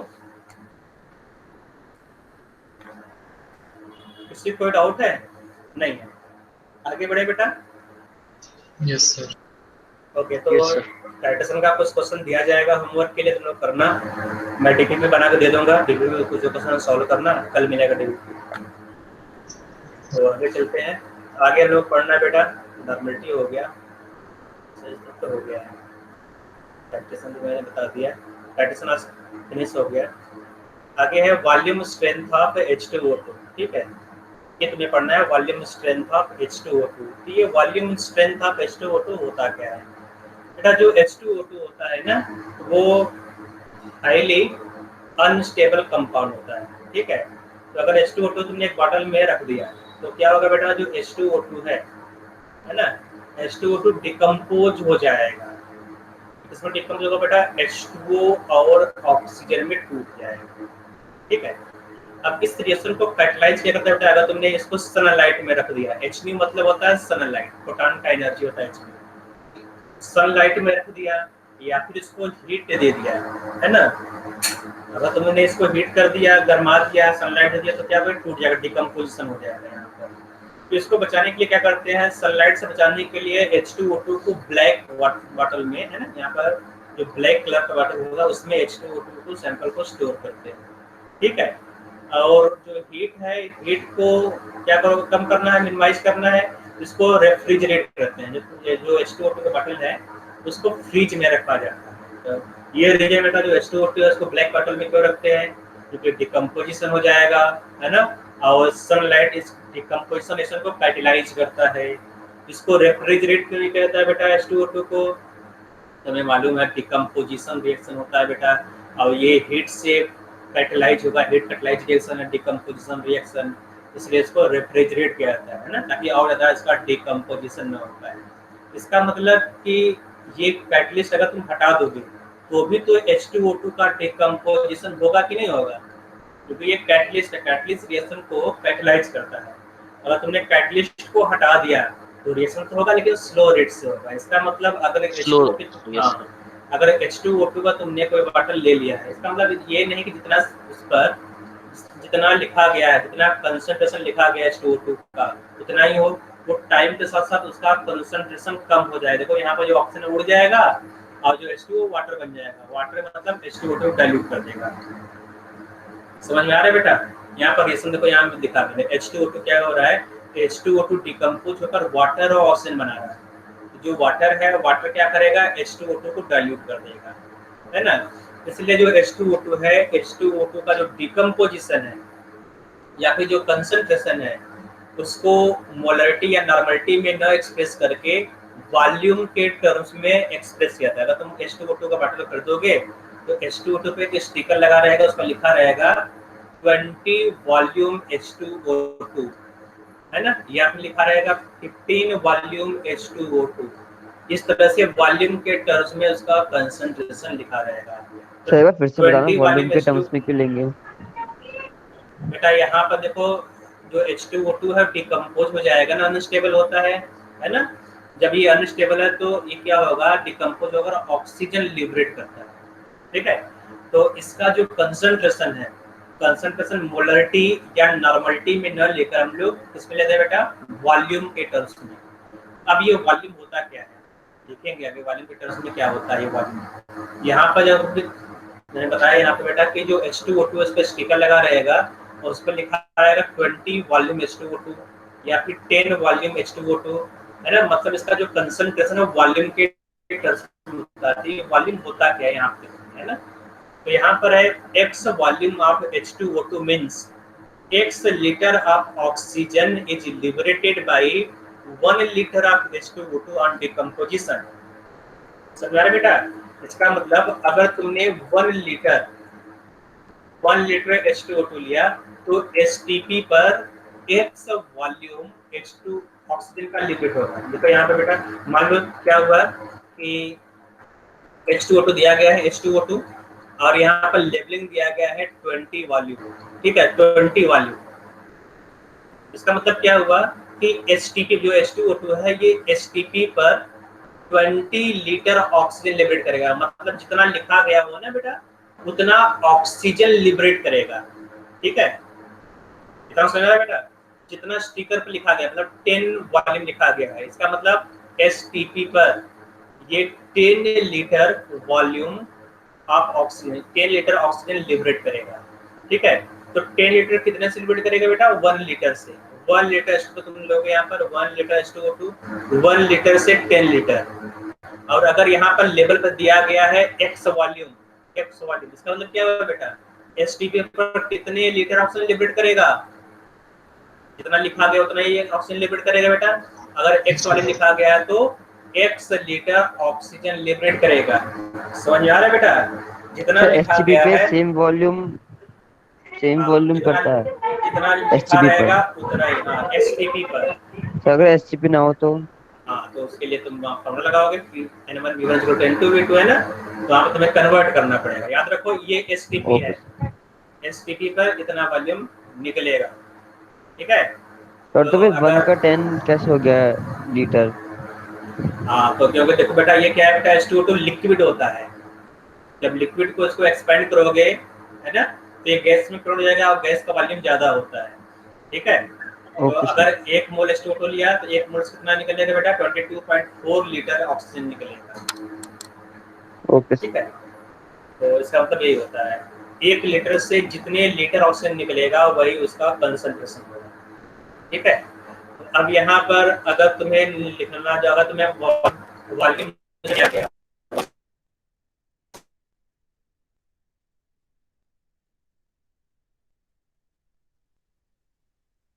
नॉर्मलिटी निकालना या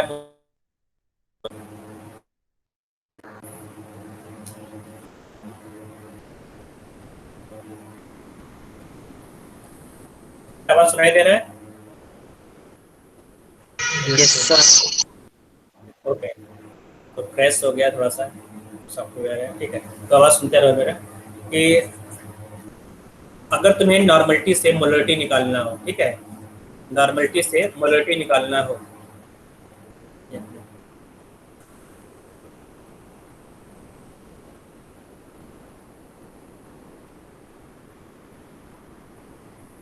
ओके। तो नॉर्मलिटी से अगर मोलरिटी में नॉर्मलिटी को वॉल्यूम स्ट्रेंथ में कन्वर्ट करना है या वॉल्यूम स्ट्रेंथ को मोलरिटी में कन्वर्ट करना है ना, तो इसके लिए फार्मूला यहाँ पर है। देखो यहाँ पर तुम्हें बस ये फार्मूला याद रखना है, ठीक है। जो फार्मूला नीचे लास्ट में दिया गया है इस फार्मूले को तुम्हें याद रखना है, ठीक है। तो यहाँ पे क्या दिया गया बेटा, हाँ तो अब यहाँ तो इक्वल टू वॉल्यूम स्ट्रेंथ है ना, वॉल्यूम स्ट्रेंथ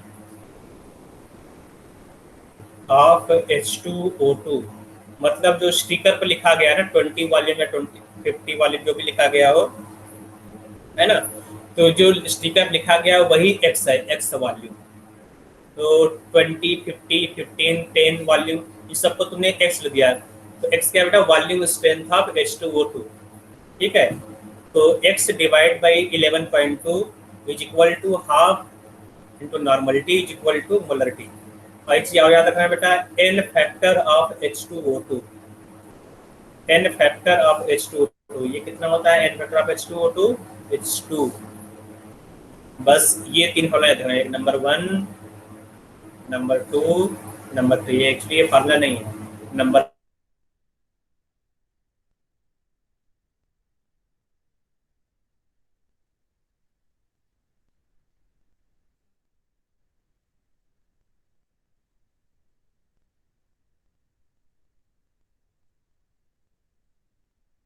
नॉर्मलिटी लिखना हो तो normality is equal to 2 multiplied by x divide by 11.2 it is equal to normality is equal to x divide by 5.6 है ना।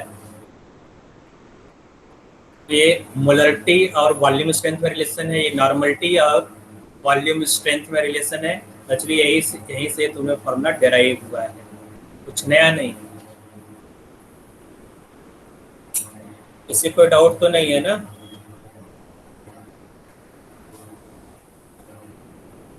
ठीक है, तो आगे चलते हैं बेटा, कुछ न्यूमेरिकल को सॉल्व कर लेते हैं यहाँ पर।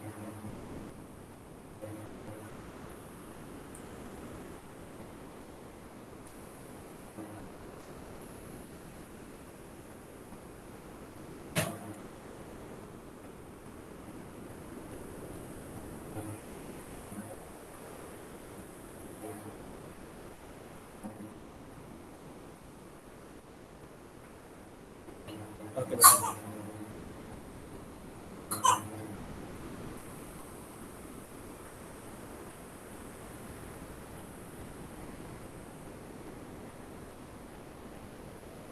तो क्वेश्चन देखो,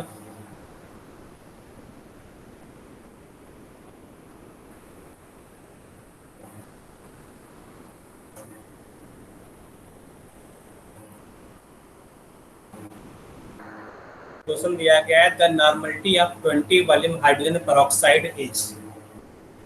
दिख रहा है बेटा क्वेश्चन? Okay, Yes. कर सकते हो उसको।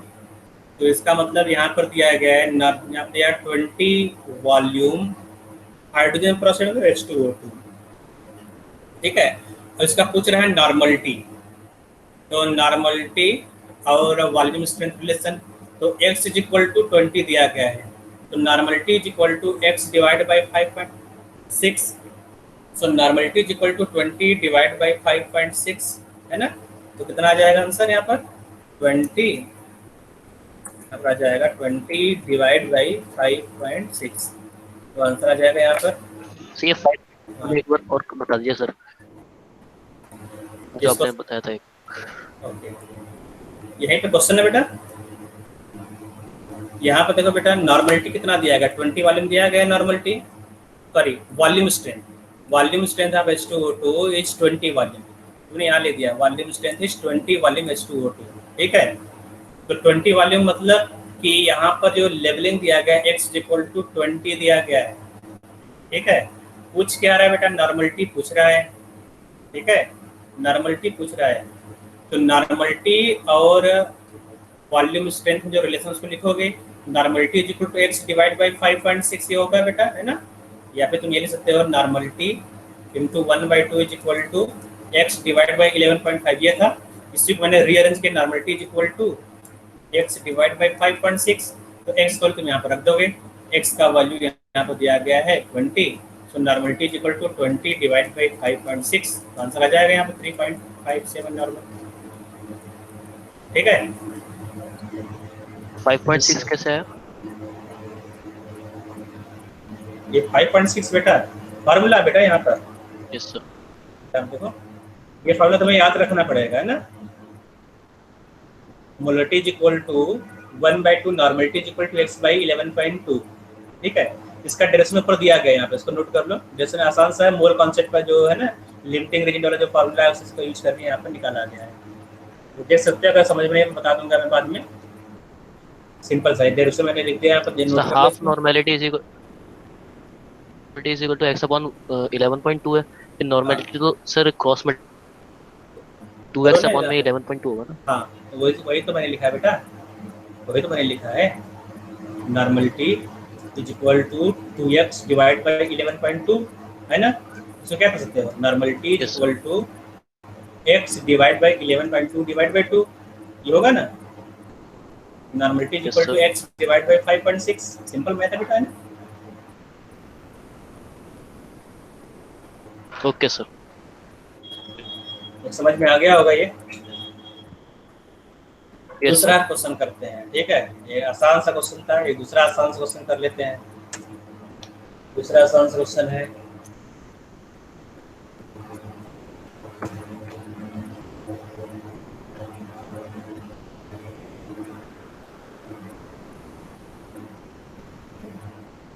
the commercial sample of hydrogen peroxide is labeled 10 volume, its percentage strength is nearly, तो परसेंटेज स्ट्रेंथ पूछ रहा है। यहाँ पर क्या दिया गया बेटा?